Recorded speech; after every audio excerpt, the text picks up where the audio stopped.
this video I will try to explain to you a little bit about chords and how to play them on the English concertina.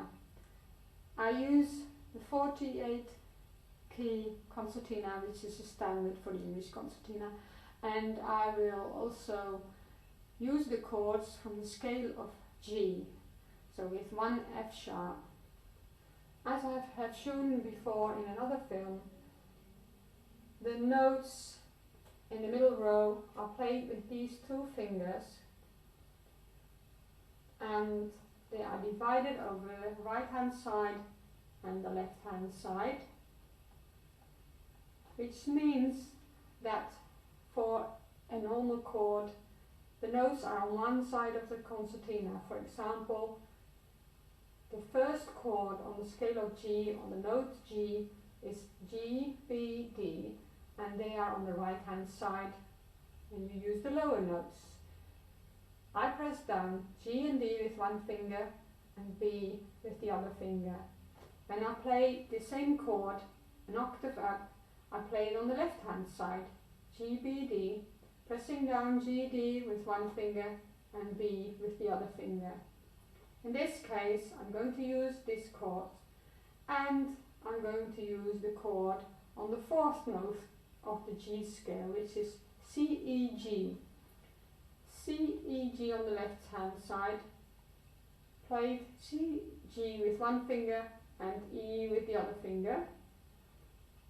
And I'm going to use the chord on the fifth note of the scale of G, which is D, F sharp, A. And you can play that either with D, A with 1, 2 and the F sharp with the third finger, or use D, A with one finger and F sharp with the third finger, which means my second finger is free in this case. You can also turn around notes of the chords, or rather play them in a different order. For example, I play B and D on the right hand side and G on the left hand side, or you play only the D on the right hand side and the G and the B on the left hand side. It depends what you are going to do. The same with the other notes. You can play C, E, G like I have shown you before, or you can play E, G and C on the right hand side, or only the G and C, E on the right hand side. The same for the D, F sharp, A. You can play it here, or you can just play F sharp, A and D on the left hand side. That's always possible. I have chosen for you a tune which I will play for you, and I will add chords to it. But first I will show you on the concertina how I play the notes. I will now show you on the concertina, just like I did on the diagram. I play here G, B, D, and I press down with one finger the G and the D, and I add the B. Or I can play B and D, and then I'll play on the left hand side the G. Or I can play the D still on the right hand side, but on the left hand side play G and B. And then the octave up. So you have in fact just two notes on the right hand side, and just one note on the right hand side, and then all on the left hand side. The same with the chord of C, E, G. I play only E and G on the left hand side and C on the right hand side. Or I play only G on the left hand side and then I play C, E on the right hand side.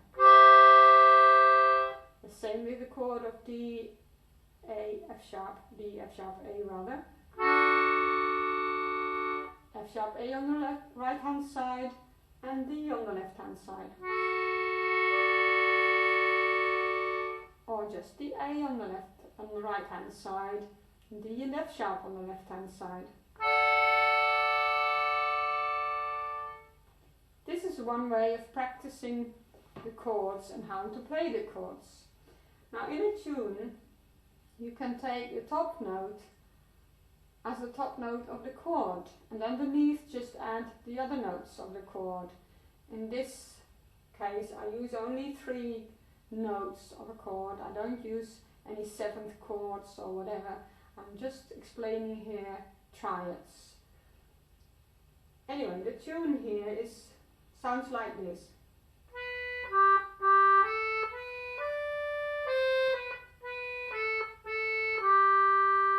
It's B, G, G, A, B, D, C, D, B, A, G. So the first note, the top note, is a B. Underneath, I add the G and the D, which is on the right hand side. The second note is a G, the top note is a G, and underneath I add the B and the D. And this is repeated. And the next note is an A, under which I add the D and the F sharp, so you get a D chord. So what I have here, first note is a G chord with a D as a bottom note and a B as a top note. The second and the third note are G top note and B bottom note. And then I get a D chord in root position, D is the bottom note, A is the top note. The next note of the tune, the top note is a B, and the bottom note is a D, and it's still a G chord. The next one is a G chord in root position, but on the left hand side, which is the higher note, because here the D is the top note. Then the C is the top note in the tune, so I add E, G on the bottom, so it's a C chord with E as a bottom note.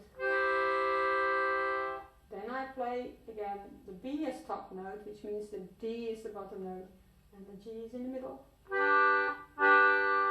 Repeated A after that as a top note, D as a bottom note, so D chord in root position, and a G chord to finish off with G as top note and B as the bottom note. Root. The whole tune is going to sound like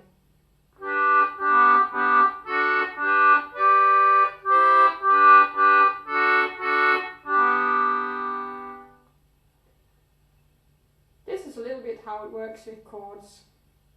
You can find more on the internet, in my tutor, or just have a look at this video a few times to get to grips with the basics of the chords in the scale of G.